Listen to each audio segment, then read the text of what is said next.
योजना इन Hindi YouTube channel पर आपका स्वागत है। दोस्तों, जैसा कि आप जानते हैं कि देश में हर महीने की पहली तारीख को कुछ ना कुछ बदलाव देखने को मिलते हों हैं और कुछ ना कुछ नए नियम देखने को मिलते हैं। और अब की बार भी 1 फरवरी 2025 से देश में बजट पेश होने वाला है और इसी के मध्य नज़र 5 बड़े बदलाव देश में देखने को मिलेंगे, जिसमें गैस सिलेंडर की कीमतों से लेकर के यूपीआई का इस्तेमाल करने वालों तक के लिए यह बदलाव बहुत ही महत्वपूर्ण है।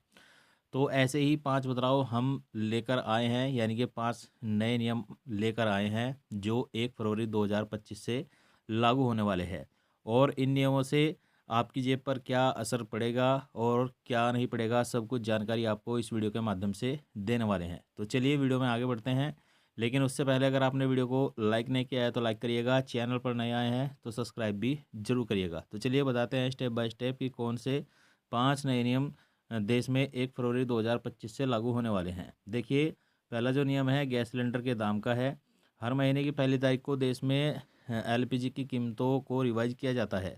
ऑयल मार्केटिंग जो कंपनियां हैं एलपीजी सिलेंडर की कीमतों को अपडेट करती हैं, यानी कि महीने की पहली तारीख को जो ऑयल मार्केटिंग कंपनियां हैं वह गैस सिलेंडर जो एलपीजी गैस है उसके दामों को अपडेट करती है। ऐसे में देखने की बात है कि बजट वाले दिन एलपीजी सिलेंडर की कीमतों में कटौती होगी या फिर बढ़ोतरी होगी।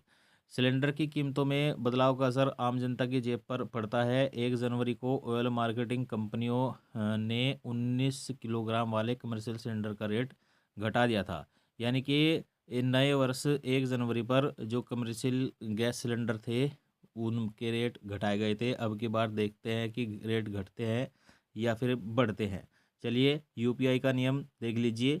यूपीआई से जुड़े नियमों में एक बार फिर बड़ा बदलाव होने जा रहा है। नेशनल पेमेंट कॉरपोरेशन यानी कि एनपीसीआई ऑफ इंडिया ने कुछ यूपीआई ट्रांजैक्शनों को ब्लॉक करने का फैसला किया है। इस संबंध में एक सर्कुलर भी जारी किया गया है। नए नियम 1 फरवरी 2025 से लागू होंगे।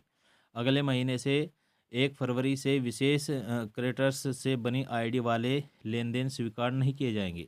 एनपीसीआई के मुताबिक 1 फरवरी से ट्रांजैक्शन आईडी में केवल अल्फ़ा न्यूमेरिक करेक्ट का इस्तेमाल किया जाएगा। इसके जो इससे अलग ट्रांजैक्शन आईडी जनरेट होगी तो पेमेंट फेल हो जाएगा।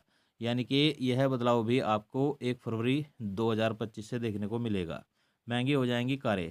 कार बनाने वाली देश की सबसे बड़ी company Maruti Suzuki of India limited ने बढ़ती इनपुट लागत और परिचालन खर्चों को ध्यान में रखते हुए इस वर्ष 1 फरवरी से अपनी कारों के अलग अलग मॉडल की कीमतों में 22,500 रुपये तक की बढ़ोतरी करने की घोषणा की है। यानी कि जो मारुति सुजुकी की कार है वह आपको अब ज़्यादा कीमत पर खरीदने को मिलेगी। जिन मॉडलों की बढ़ोतरी होगी उसमें ऑल्टो के10, S-Presso, Celerio, WagonR, Swift Dzire, Brezza, Ertiga, Eeco, इंगिस, बेलेना, सियाज, XL6, फोरक्स और इनविक्टो, जिमनी और ग्रेड विटारा शामिल है। यानी कि अब इन कारों की कीमतों में आपको बढ़ोतरी देखने को मिलेगी और यह भी 1 फरवरी से ही आपको देखने को मिलेगी। बैंकिंग नियम में बदलाव। कोटक महिंद्रा बैंक ने अपने ग्राहकों को अपनी सामान्य सुविधाएं और शुल्कों में आगामी बदलाव के बारे में सूचित किया है, जो 1 फरवरी 2025 से प्रभावी होंगे। इसमें फ्री एटीएम लेन देन सीमा में संशोधन और विभिन्न बैंकिंग सेवाओं के लिए अपडेट फीस शामिल है। यानी कि यह बदलाव भी आपको 1 फरवरी 2025 से देखने को मिलेगा। एटीएफ के रेट में बदलाव। 1 फरवरी से हवाई ईंधन एयर टरबाइन फ्यूल की कीमतों में बदलाव संभव है। ऑयल मार्केटिंग कंपनियां हर महीने की पहली तारीख को हवाई ईंधन एयर टरबाइन फ्यूल की कीमतें रिवाइज करती हैं। यानी कि अगर 1 फरवरी से इनके दामों में बदलाव होता है तो फिर हवाई यात्रा करने वाले यात्रियों की जेब पर भी असर पड़ेगा। यानी कि अगर आप हवाई यात्रा करते हैं तो फिर आपका किराया भी बढ़ सकता है अगर एटीएफ के रेट बढ़ते हैं। तो साथियों, यही थे वह 5 बड़े बदलाव जो 1 फरवरी 2025 से आपको देश में देखने को मिलेंगे। तो यही थी जानकारी जो सोशल मीडिया से हमें प्राप्त हुई है, हमने आपके साथ शेयर की है। वीडियो अगर आपको अच्छा लगा हो तो लाइक शेयर कमेंट जरूर करिएगा। चैनल पर नए आए हैं सब्सक्राइब भी जरूर करिएगा। मिलते हैं किसी और वीडियो में किसी और जानकारी के साथ, तब तक के लिए